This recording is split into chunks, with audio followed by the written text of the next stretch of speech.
papo hoje aqui é um papo especial, porque ela geralmente ela está correndo atrás de algum trabalho para alguém. Ou ela está divulgando alguma coisa, ou ela está promovendo alguma coisa, ou ela está organizando alguma coisa, ou ela está fazendo algum evento.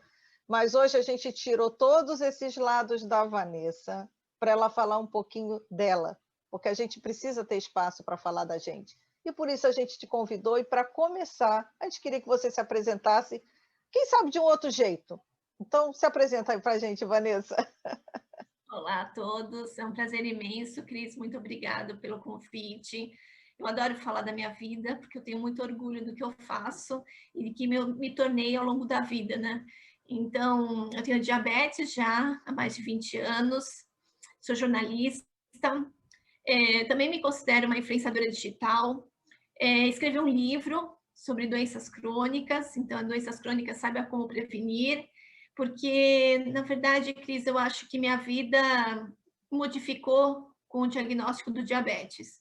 Além de eu ter me tornado uma pessoa mais responsável e disciplinada, e mais consciente da questão da alimentação, da atividade física na minha vida, eu acho que as coisas modificaram no sentido de eu trabalhar com isso também. Então, abriram-se várias portas para eu trabalhar e foi fenomenal, porque eu sei que antigamente eu tinha entrado, eu descobri na faculdade, mas eu escolhi fazer jornalismo porque eu achei que eu ia denunciar tudo quanto era coisa errada, que eu ia fazer o máximo para ajudar a sociedade. A partir do momento que eu tive diagnóstico do diabetes, que foram meses depois de eu ter entrado na faculdade, aí eu enveredei, comecei a enveredar aos poucos para a área da saúde.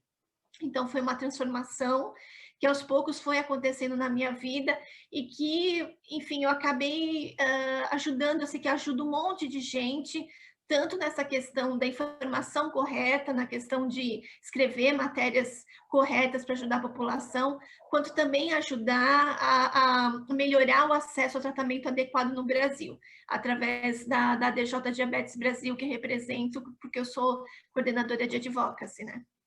Eu ia fazer uma pergunta para você, mas você até já respondeu, que era se o diabetes tinha entrado na sua vida profissional antes ou depois, mas você acabou de contar. E é interessante porque assim, você tem o espírito do jornalista, né? Que a gente tem aquele espírito de que acha que vai conseguir mudar o mundo, né? Quando a gente entra e que a gente faz por amor, né? Quando a gente faz por amor mesmo, é essa vontade que a gente tem de fazer. Eu acho que isso você faz dentro da sua rotina envolvendo o diabetes e o jornalismo. Quando foi o primeiro momento? Você lembra o primeiro start disso, de quando você acabou trabalhando e se envolvendo com a área de diabetes, misturando jornalismo e diabetes? Eu comecei a trabalhar, me tornei voluntária da DJ Diabetes Brasil, então eu comecei muito timidamente como voluntária, mas o meu pulo aconteceu em 2010, quando eu comecei a escrever um portal que eu fazia 14 matérias por mês sobre diabetes e que ajudava muitas pessoas, porque eu vi o feedback, os comentários das pessoas, elas adoravam as matérias que eu escrevia. Então era uma satisfação imensa, então o pulo foi aí. Mas eu dei um passo maior em 2015, quando eu me tornei coordenadora de advocacy da DJ, porque nós tínhamos o advocacy era exercido não de uma forma muito profissionalizada. Então eu consegui unir as vozes de 30 associações de diabetes naquela época, hoje nós somos em 35, e aí unificar os interesses de todos para que a gente pudesse melhorar o acesso ao tratamento no Brasil.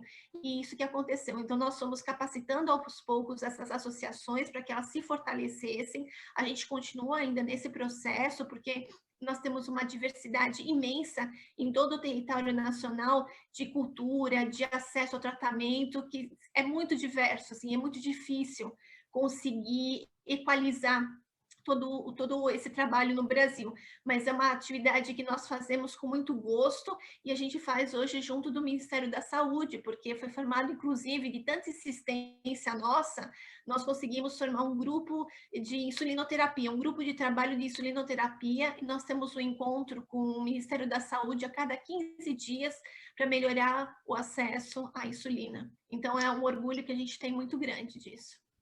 A gente tem muito contato, né, porque a gente acaba conversando com muitos jornalistas sobre as propostas que a gente trabalha, né? Você com a DJ, eu com a revista em diabetes e com outras pessoas, né, outros clientes na área de saúde que a gente tem, e eu percebo que, assim, o trabalho que a gente tem feito ao longo dos últimos anos, eu tenho a sensação de que ele começa a surtir um efeito. Ele não é uma coisa muito curta, você não é um trabalho a curto prazo.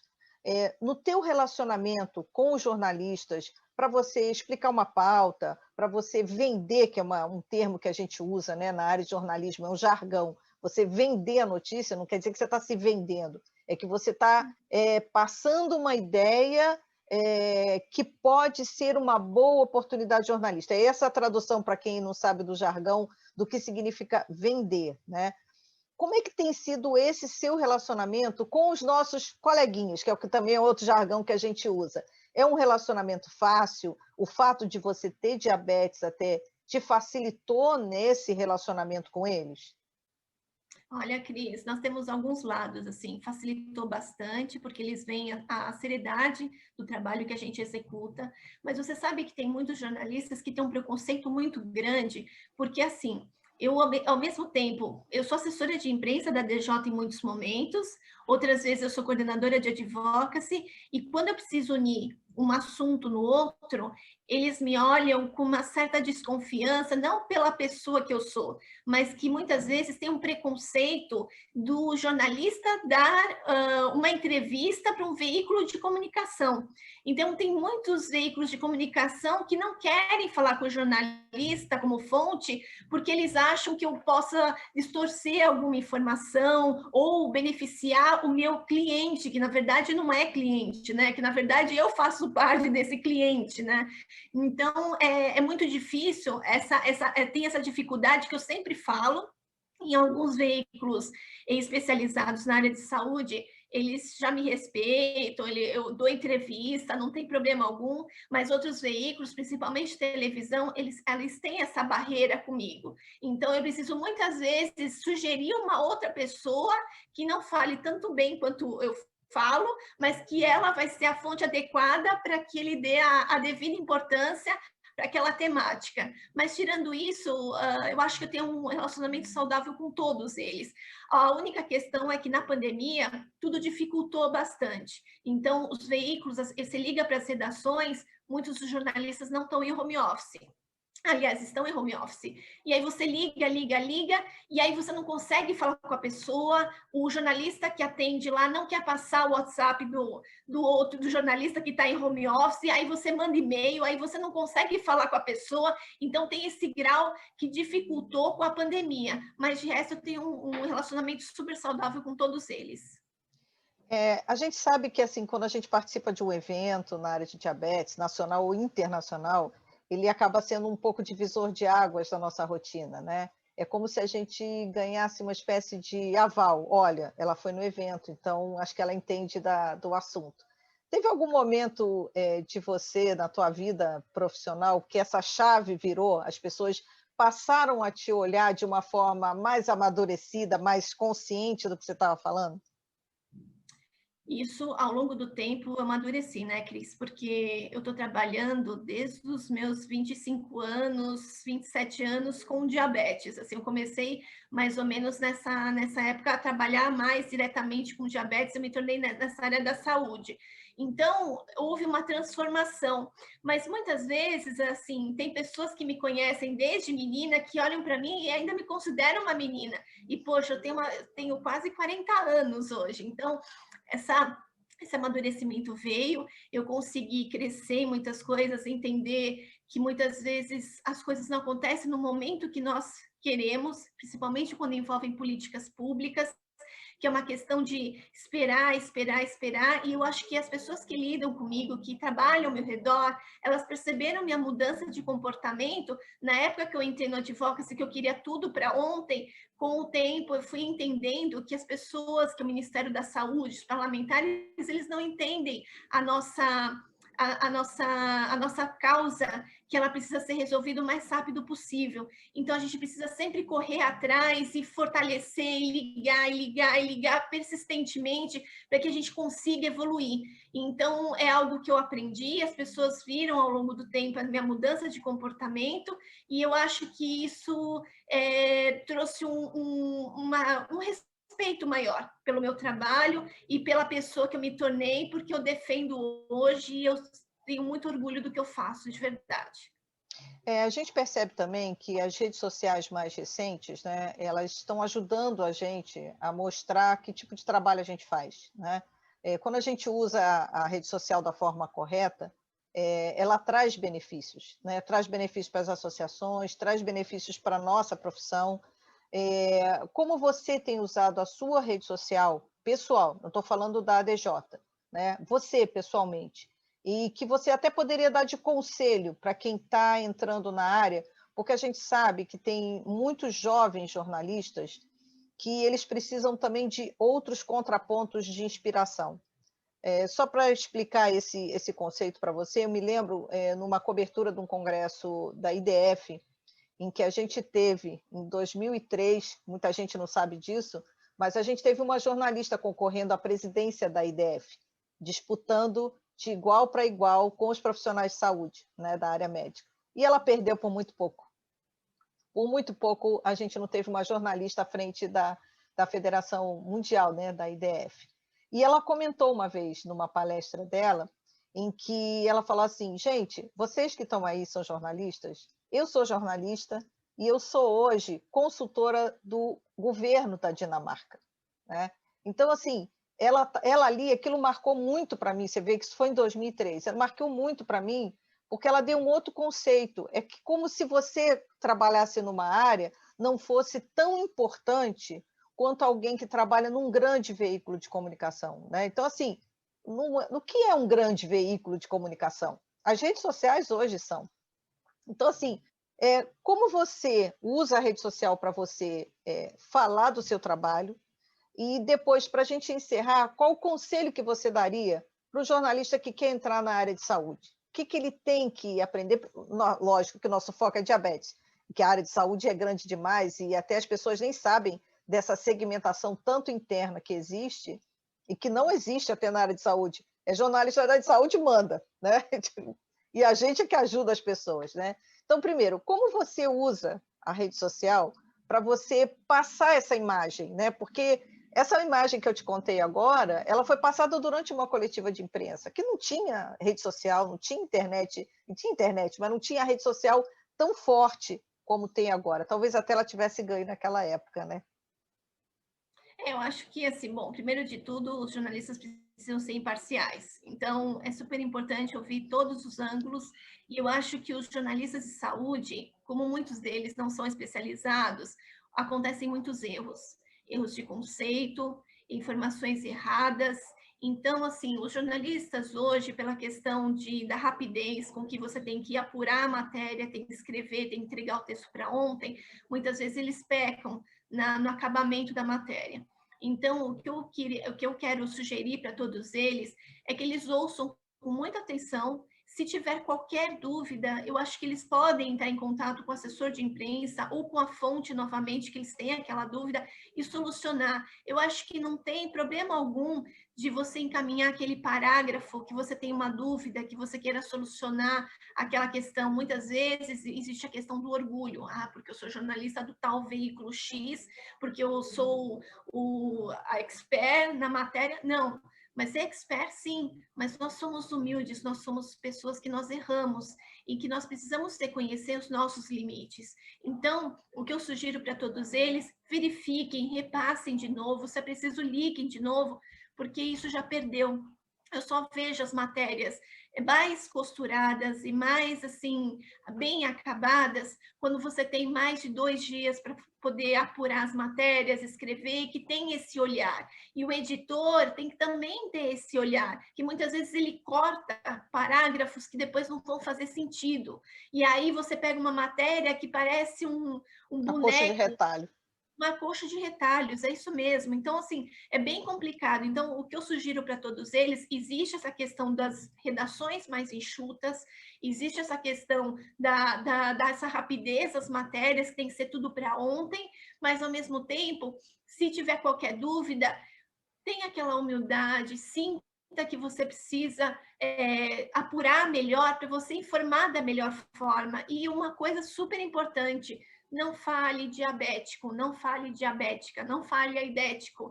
Então, é um cuidado que a gente tem. A pessoa vem antes do diabetes, então é um cuidado que a gente tem sempre com pessoas de qualquer doença. E você usa as redes sociais para você, falar dos seus projetos, da sua vida na rede social? Eu falo de todos os projetos, eu falo nas redes sociais, mas muitas vezes, Cris, a gente tem um problema muito sério.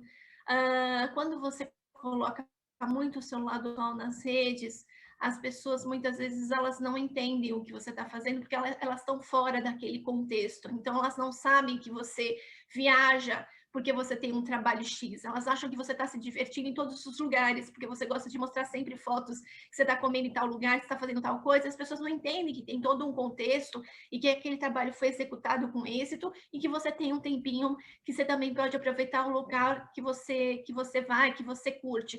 Então existe essa questão e tem que desmistificar isso, porque a gente vai para trabalho para executar, mas nós somos seres humanos, nós temos horário do jantar, nós temos o horário de almoço, quando a gente pode estar com os nossos amigos, a gente pode visitar os lugares, por que não? É só cumprir. E isso eu tenho certeza que você, Cris, como eu, nós já estivemos em viagens, inclusive que nós nos encontramos fora, nós cumprimos com muita disciplina e muita responsabilidade o nosso trabalho. Mas as pessoas têm que saber, nós somos seres humanos e merecemos desfrutar um pouco do lugar onde nós estamos. Então, é um problema que eu tenho, que eu já enfrentei muita inveja e muito conflito por causa disso. Você sabe que, assim, para encerrar aqui o nosso papo, né, que eu vou fazer mais uma pergunta só para encerrar, na edição de junho, o Celso fala isso na coluna dele. A coluna dele é Fotografia e Diabetes.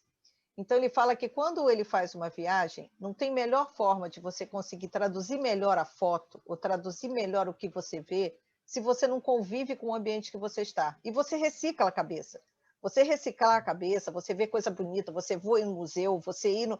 Isso te ajuda a, de repente, ter uma boa ideia, um clique ser diferente, uma pauta acontecer. A gente não é jornalista com horário, expediente. A gente não acorda de manhã e começa a trabalhar como jornalista às 9 horas e vai dormir e vai parar de ser jornalista às 5 horas da tarde. A gente é jornalista a hora que a gente acorda até a hora que a gente vai dormir, né? Então, isso que você contou, assim, é muito importante para as pessoas entenderem, né? Que não é bem assim, né? Isso só ajuda. Sim, eu concordo em gênero, número e grau, Cris, porque, na verdade, imagina eu sou uma pessoa que convive com diabetes 24 horas por dia, tem vezes que eu acordo de madrugada para medir a glicemia, poder tomar, ajustar, então eu estou convivendo com aquilo sempre. E aí eu acordo, eu trabalho com diabetes, falo de diabetes 24 horas. Se você não tem um momento que você sai, que você vai fazer outras coisas, você fica limitado. E eu já passei por isso várias vezes, que muitas vezes nós ficamos no quadrado e a gente não consegue ver oportunidades que estão na nossa frente. Então, se você não se alivia, se você não tem um momento de lazer, você não consegue renovar e se criar. Então, essa questão do ressignificar, eu tive que ressignificar a minha vida porque eu era muito workaholic. Então, a partir do momento que eu comecei a ser muito workaholic, eu vi muito quadrado. Então, a partir do momento que você começa a olhar a política, a economia, outros assuntos de interesse, você começa a vivenciar outras experiências que você pode transportar para o seu trabalho e você pode gerar ideias magníficas, de verdade. Então, é algo que é super importante para todos nós. Somos jornalistas, pessoas que trabalham com diabetes, sejam os médicos também. É uma sugestão para todo mundo, de verdade. Então, para a gente encerrar, o que a Vanessa quer para o futuro?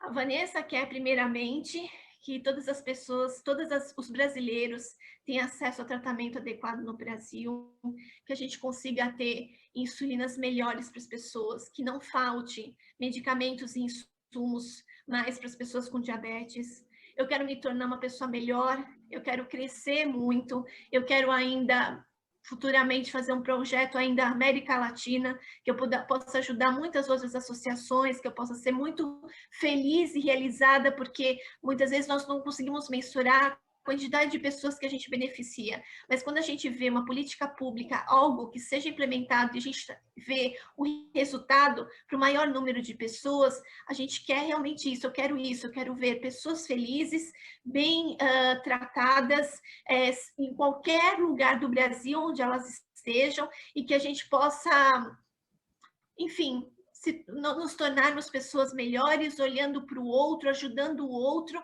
para que ele também possa se tornar uma pessoa melhor e, ao mesmo tempo, ter acesso ao tratamento adequado. É isso.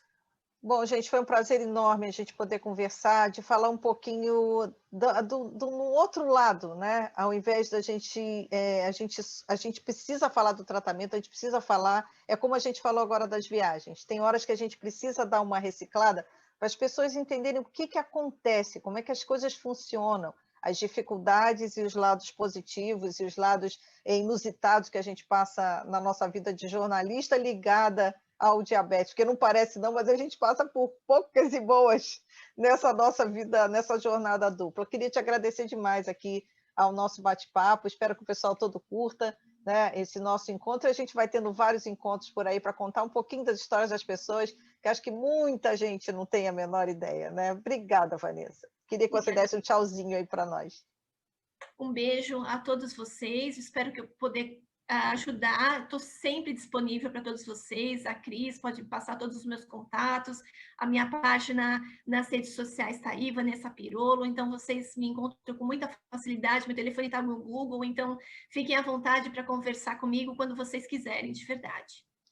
Gente, obrigada. Até o nosso próximo encontro aqui com mais um convidado para lá de especial na revista Em Diabetes, aqui no nosso canal no YouTube ou nas redes sociais, como vocês acharem a gente, melhor caminho. Todos os caminhos a gente chegam até a gente. Obrigada.